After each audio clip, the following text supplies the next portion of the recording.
programa de hoy, propuestas abortistas son aprobadas en 5 estados durante las elecciones de medio término en los Estados Unidos. No a la impunidad. Obispos de Francia se comprometen a luchar contra los abusos sexuales en la iglesia. Desde Roma, el Papa llama a la paz en Ucrania, Siria, Yemen y Myanmar. Desde Guatemala, la iglesia se prepara para recuperar la esperanza y la fe de los jóvenes. Hoy es la fiesta de San Benigno, el salmista de San Patricio. Le contaremos sobre la vida y virtudes del santo. Un gusto estar contigo, Nati. Y contigo, Eddie, y con nuestros televidentes en esta nueva edición del programa desde Lima, Perú. Gracias por estar con nosotros. Soy Eddie Rodríguez Moreno. Yo soy Natalie Paredes. Empezamos las noticias desde Estados Unidos contándoles que en las elecciones de medio término en este país, una mayoría votó a favor de las iniciativas pro aborto que se pusieron en consulta. Veamos. Los estados de California, Kentucky, Vermont, Montana y Michigan dijeron que sí al aborto durante las elecciones de mitad de mandato de este martes 8 de noviembre, comicios cruciales para definir el rumbo del país.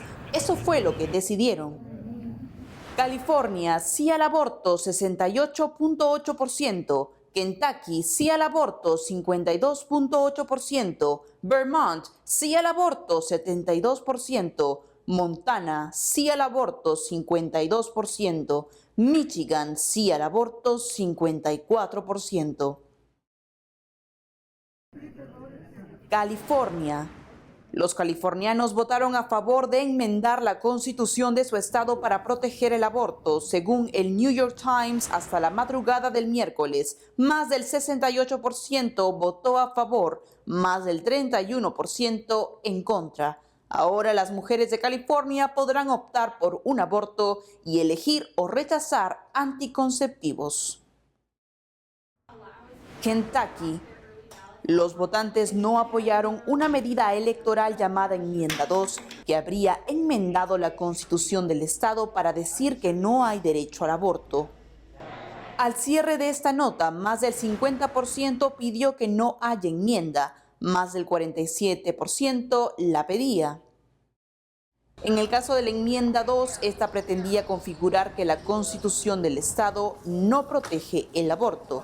Como Estado, Kentucky ya prohíbe actualmente el aborto con excepciones para salvar la vida de una mujer o prevenir un grave riesgo para su salud física.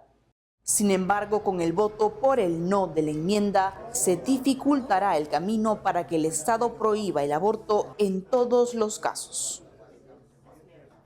Vermont.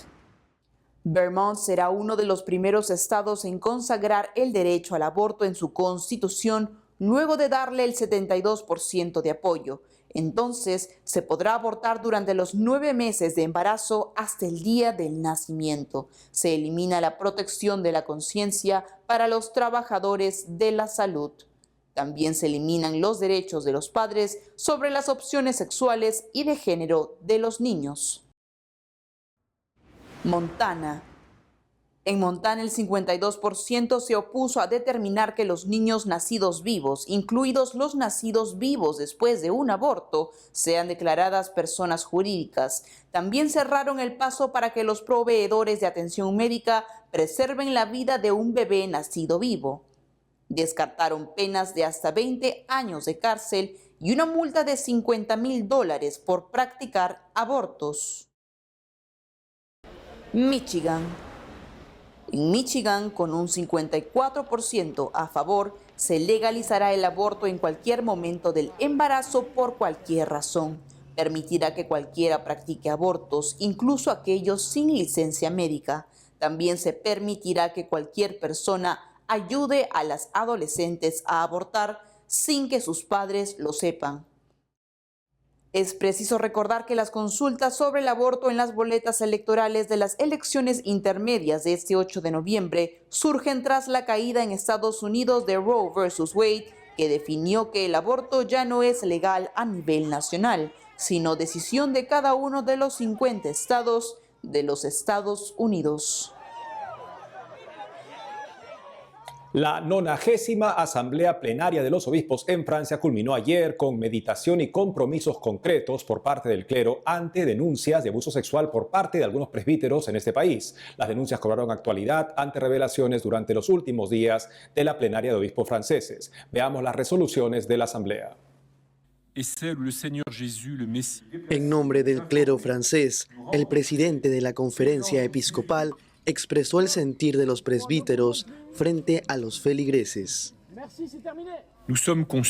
Somos conscientes de que estas faltas personales de tal o cual nos remiten a todos a nuestras insuficiencias, a nuestras mediocridades, a nuestros fracasos en la caridad, a la justicia, al bien, a la verdad, carencias que tiñen nuestro ministerio y que a veces nos privan, y una vez es demasiado, de conocer a Cristo Jesús con un corazón indiviso.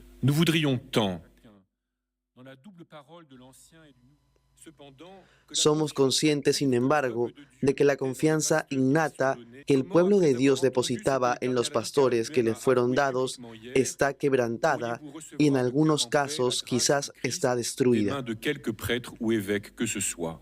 Son 11 los obispos que vienen siendo investigados por casos de abusos por parte de las autoridades. 3 obispos en los últimos años han sido implicados por no denunciar a un sacerdote acusado. Uno de estos obispos murió, otro fue condenado y el tercero fue puesto en libertad. Los he mencionado para que la información sea completa, pero todo esto es de conocimiento de todos. Otros 8 obispos han sido implicados por actos que supuestamente cometieron ellos mismos. Entre ellos, 5 han sido mencionados en la prensa y han sido objeto de procesos judiciales, a veces detenidos, a veces aún en curso. Para uno de ellos me gustaría señalar, el caso concluyó con un sobreseimiento. Finalmente, otros 3 están bajo investigación. Los obispos de Francia votaron por medidas que se tomarán ante denuncias de abusos. Por ejemplo, permitir a laicos ser jueces en el tribunal canónico. También se creará un consejo de seguimiento de denuncias. Serán los encargados de llevar el caso a la justicia civil y a la Santa Sede. Velará por la aplicación de las penas. El organismo garantizaría que no haya impunidad. Hoy la Iglesia celebra la dedicación de la Basílica de San Juan de Letrán. Fue la primera basílica en ser construida en Roma, mucho antes que la Basílica de San Pedro. Así Prensa nos recuerda que celebraciones como la dedicación de una basílica es importante para los católicos porque son una referencia directa al culto que realiza la Iglesia, la memoria de nuestros predecesores y la historia de la fe en los siglos. Ahora las noticias sobre el obispo de Roma con nuestra corresponsal Mercedes de la Torre Cuellar. Hola a todos, me alegra saludarlos desde los alrededores del Vaticano cuando acaba de concluir la audiencia general del Papa Francisco, a la que acudieron numerosas personas de diversos países del mundo. Durante la audiencia general, el Papa destacó la importancia de la libertad en una enseñanza espontánea que impartió gracias a que un par de niños se acercaron a saludarlo y permanecieron con él durante la catequesis. El Papa Francisco recordó que el próximo domingo será la Jornada Mundial de los Pobres, por lo que en la Plaza de San Pedro se ha instalado un ambulatorio provisional para asistir a personas necesitadas. En su afectuoso saludo en español, el Papa saludó a los numerosos fieles mexicanos y rezó a la Virgen María para que todos seamos más cercanos a los pobres, avanzando en el camino de la paz, el diálogo y el encuentro con los demás. Escuchemos lo que dijo. Saludo cordialmente a los peregrinos de lengua española. Veo que hay un montón de mexicanos, ¿sí? Bienvenidos. Los animo a que sigamos avanzando por el camino de la fraternidad y de la paz, abiertos al diálogo y al encuentro con los demás. Que María, nuestra Madre, nos acompañe en esta senda y nos ayude especialmente a compartir nuestra vida con los pobres, cuya jornada mundial celebraremos el próximo domingo. Que Jesús los bendiga y la Virgen Santa los cuide. Muchas gracias. Y pasando a otro tema, el Papa lanzó un nuevo llamado a la paz en Ucrania, Siria, Yemen y Myanmar y recordó la importancia del diálogo entre las naciones, pero también en la familia. Finalmente, el Santo Padre recordó su reciente viaje al reino de Bahrein, que se encuentra en el Golfo Pérsico, un país de mayoría musulmana en el que se reunió también con la comunidad católica y los animó a permanecer en su fe. Escuchemos. Hace 3 días regresé del viaje del Reino de Bahrein, que tuvo como lema paz en la tierra a los hombres de buena voluntad. Fue una oportunidad para revalorizar el diálogo como oxígeno de la paz, que nos ayuda a acercarnos, a aprender, convivir y rechazar la locura de la guerra. También destaco los encuentros que compartí tanto con los jóvenes que viven la unidad en la diversidad, como con los ancianos, que dan testimonio de sabiduría y de trabajo en favor de la paz. Cristianos y musulmanes hemos expresado el deseo de seguir caminando juntos bajo la mirada del único Dios del cielo. Además, cristianos de diversos ritos y confesiones rezamos en comunión, abriendo nuestros corazones a la esperanza. Y todo ello se culminó con la celebración de la Eucaristía.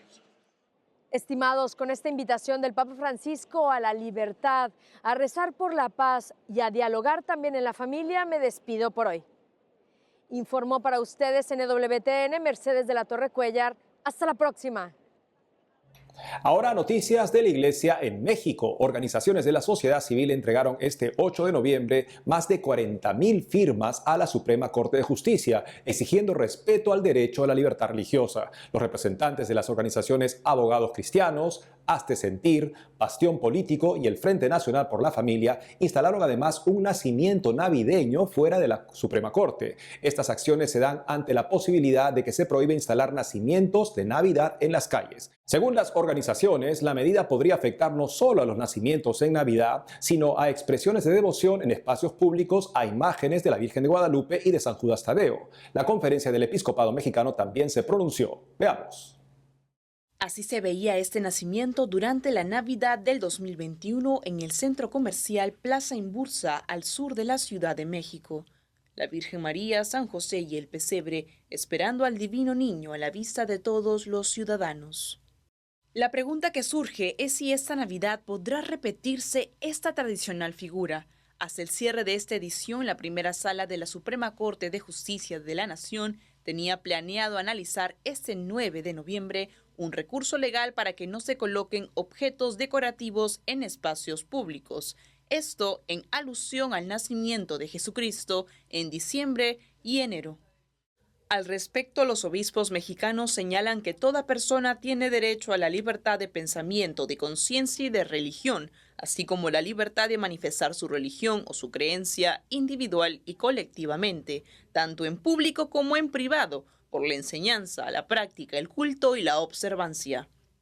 Su mensaje continúa. El Estado laico no puede ser comprendido como la ausencia, la falsa neutralidad de lo religioso. La eliminación de cualquier signo religioso supone ya la afirmación de la increencia, es decir, la actitud de prescindir de Dios. Los obispos concluyeron el texto afirmando que las creencias religiosas en el mundo, presentes desde siempre, tienen manifestaciones concretas que no se pueden negar. Por tanto, el ejercicio de una expresión religiosa, individual o colectiva, no implica el buscar imponerla a los demás. Y mientras en México la Suprema Corte de Justicia de la Nación busca oprimir la libertad religiosa, en Polonia, cualquiera que insulte o ridiculice públicamente a la Iglesia podría ser encarcelado hasta 3 años. Así lo indica un proyecto de ley presentado al Parlamento de Polonia por uno de los partidos de la coalición gobernante nacional conservadora. La medida fue apoyada por casi 400,000 firmas recogidas entre los ciudadanos en menos de 3 meses. Vivimos en una época de creciente agresión hacia las personas que tienen la voluntad y el valor de admitir su fe, dijo Zbigniew Ziobro, ministro de Justicia y líder de Polonia Unida, el partido que ha presentado la propuesta de ley. El parlamentario indicó que para aplicar la libertad de religión es necesario modificar el Código Penal, que hoy no garantiza la protección de los creyentes. Y estas son las imágenes de una Cuba que sigue luchando por su libertad y un cambio de sistema de gobierno. En declaraciones a Así Prensa, el coordinador nacional del Movimiento Cristiano Liberación, Eduardo Cardet, señaló que las protestas en Cuba continúan con manifestaciones de diversa magnitud, incluyendo los denominados cacerolazos. Las protestas siguen ocurriendo desde que a finales de septiembre el huracán Ian afectó severamente el suministro eléctrico en el país. Cardet relató que en las manifestaciones que se dan en las calles, los grupos de personas intercambian ideas e informaciones muy actualizadas de la situación que se está viviendo, de las proyecciones que se tienen del presente y del futuro del país. Explicó también que la población exige libertad para poder ser actores en la vida de Cuba, y así termina este círculo vicioso de más miseria, represión, incertidumbre y desesperanza. De acuerdo a Eduardo Cardet, las autoridades cubanas están amenazando con cárcel a los pobladores que acuden a estas manifestaciones. Nos vamos hasta Guatemala, donde este 15, 16 y 17 de noviembre los responsables nacionales de la Pastoral Juvenil se reunirán en una asamblea organizada por la Conferencia Episcopal para abordar distintos temas sobre la realidad de los jóvenes guatemaltecos. Para darnos todos los detalles al respecto, estamos en conexión con Francisco Fuentes de León, secretario ejecutivo de Pastoral Juvenil Nacional de Guatemala. Francisco, un gusto contar con tu presencia. De Guatemala son conocidas las maras o pandillas juveniles. Desde el punto de vista de la fe, ¿a qué se debe esto? Un cordial saludo a la audiencia, un abrazo fuerte desde Guatemala, gracias por esta entrevista. Con respecto a tu pregunta, la juventud de Guatemala y de América Latina ha sido estigmatizada de alguna manera, en tanto y cuando los jóvenes, en su afán de organizarse de una u otra manera, el Estado de Guatemala específicamente trata de estigmatizar a los jóvenes y de perseguirlos con este sello del tema de pandillas. Desde la fe lo vemos como una necesidad del joven de organizarse, de encontrarse y de expresarse. Lamentablemente, la falta de oportunidades, el Estado de Guatemala no favorece y no garantiza la salud, no garantiza la educación, no garantiza los derechos fundamentales de los jóvenes. Es más, no reconoce a la juventud de Guatemala porque carecemos de un marco jurídico en el tema de juventud en el Estado de Guatemala. Todo esto, sumado a la pobreza extrema y la falta de oportunidades, pues resulta de que los jóvenes simple y sencillamente buscan espacios para organizarse y para manifestarse. Así es. ¿Y qué hacen ustedes como Pastoral Juvenil para llevar a los jóvenes a la fe?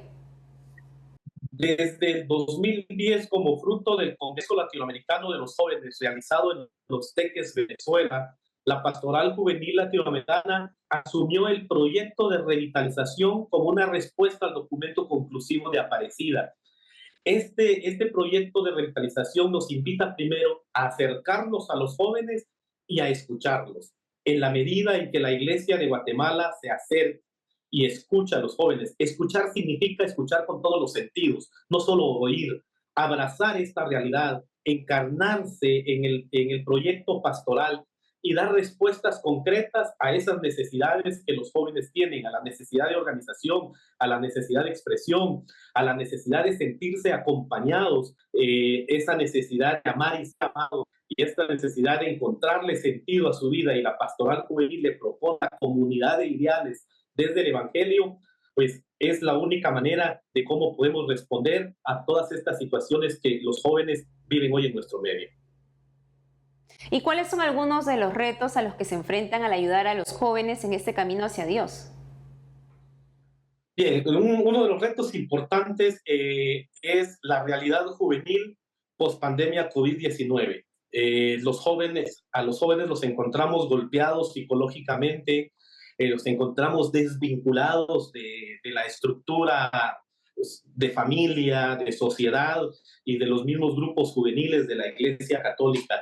Encontramos jóvenes que el lugar vital de ellos ahorita es la virtualidad. Y entonces nos preguntamos cómo deberíamos de utilizar los medios digitales para evangelizar y acompañar la fe y la vida de los jóvenes de estos medios. Otro reto importante es Guatemala el próximo año vive elecciones generales y cómo hacer de que el joven se convierta en protagonista de la construcción de una nueva Guatemala, de una sociedad distinta, y cómo participando asumiendo ya cargos de elección popular y también participando activamente en las urnas a través del voto, pero lo más importante es la participación activa de la juventud en la fiscalización del trabajo que puedan hacer nuestras autoridades, tanto a nivel nacional como a nivel local. Entonces, la participación ciudadana y ese reto de que de repente encontramos a una juventud indiferente a estos procesos es un reto importante que la Pastoral Juvenil de Guatemala ve en estos momentos. Así es. Y en esta Asamblea Nacional que van a realizar, ¿qué temas más resaltantes sobre la realidad juvenil abordarán? La Asamblea Nacional es el espacio privilegiado de la Pastoral Juvenil. Desde hace 2 años no nos encontramos con los responsables diocesanos y ahorita pues hemos decidido justamente lo que te hablaba al inicio, el detener nuestras actividades y nuestras acciones pastorales para escuchar la realidad juvenil. Estará con nosotros una analista sociopolítica, estará con nosotros también gente experta en esta parte que nos ayudará a reflexionar, a identificar, pero sobre todo a abrazar la realidad de las y los jóvenes en Guatemala en estos momentos. Solo reconociendo la realidad y partiendo de la vida de los jóvenes podemos identificar nuevas acciones y nuevos compromisos pastorales en la Iglesia de Guatemala con la juventud. Muy bien, Francisco Fuentes, gracias por la entrevista. A ustedes muchísimas gracias por la invitación, un saludo fraterno desde Guatemala y pues que todo siga bien en su lugar. Nos vamos a una pausa y al volver desde Bolivia, ante los enfrentamientos, iglesias saca en procesión a Jesús sacramentado pidiendo la paz. Hoy es la fiesta de San Benigno, el salmista de San Patricio. Le contaremos sobre la vida y virtudes del santo. Ya regresamos con más noticias de la Iglesia Católica.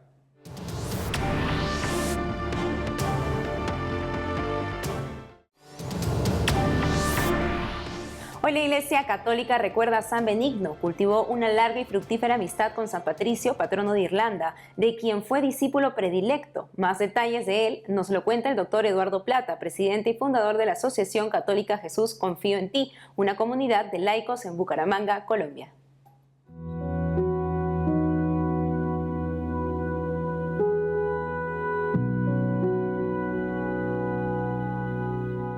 Bueno, San Benigno fue uno de los discípulos más cercanos de San Patricio. Se conoce mucho como el salmista de Patricio. Nació en la ciudad de Todi, en Italia. Su nombre significa bondad y siempre fue generoso en la expresión de su generosidad hacia los demás, en la expresión de su benignidad. Y fue característico en él que San Patricio le confió muchas tareas, entre ellas alguna vez fundó una iglesia y allí ejerció su ministerio durante más de 20 años. Cuando ya no estaba San Patricio, San Benigno fue nombrado obispo y empezó a ejercer también las funciones que antes ejercía su maestro o su mentor, como dicen algunos, que es San Patricio. San Benigno es un mensaje especialmente para los que llamamos católicos o cristianos tibios, aquellos que no anuncian la verdad de frente. San Benigno se caracterizó porque siempre dijo la verdad como era y como debe ser, como el mismo Cristo la muestra. Él combatió especialmente en su proceso o tarea de evangelización contra aquellas mentiras o contra aquellas idolatrías de la época. Nunca tuvo miedo de ponerse al frente. Bien, hay 2 virtudes fundamentales en él, bondadoso y piadoso, entre tantas que tenía. Creo que en un mundo que a veces nos quiere mostrar que todo va mal y que tal vez la bondad o el amor de Dios se ha acabado, es importante mirar como ejemplo de vida a San Benigno. El Papa emérito Benedicto XVI dice una frase que hoy nos debe llamar la atención y es que el mal hace más ruido, pero el bien vencerá. A veces vemos a muchos creyentes llenos de desesperanza pensando que el mal se está saliendo con la suya. Y este santo de este día nos muestra que la bondad todavía está presente, que la bondad incluso es más grande que la maldad. Y además de eso, el ser piadosos. Muchas veces nosotros queremos solucionar la vida desde nuestras fuerzas, pero hemos encontrado en testimonios como el de San Benigno que la oración es más poderosa que cualquier cosa, que es la oración, que es el ejercicio de la piedad que nos acerca a Dios, que en últimas es el que puede transformar la humanidad y transformar la vida de cada uno de nosotros.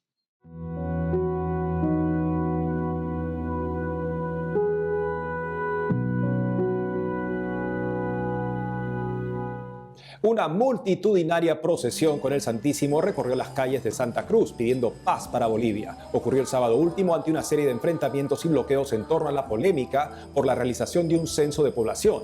La procesión con el Santísimo se inició en la noche en el centro carismático, La Mansión. Pasó luego por la parroquia La Merced, la Catedral, la Iglesia San Francisco, parroquia Santo Domingo y la Capilla Divino Niño. Ahí culminó con una Eucaristía a las 5:30 de la mañana, luego de una vigilia de oración. Hoy la Iglesia Católica también celebra a la Virgen de la Almudena, patrona de Madrid desde 1977 por decreto del Papa San Pablo VI. En las vísperas de su fiesta se abrió la tradicional ofrenda floral solidaria en la Plaza de la Almudena con la participación de numerosos colegios. En la tarde la catedral acogió un concierto y en la noche empezó una vigilia de jóvenes presidida por el cardenal Carlos Osoro, arzobispo de Madrid. Esta mañana se celebró la misa previa a la procesión.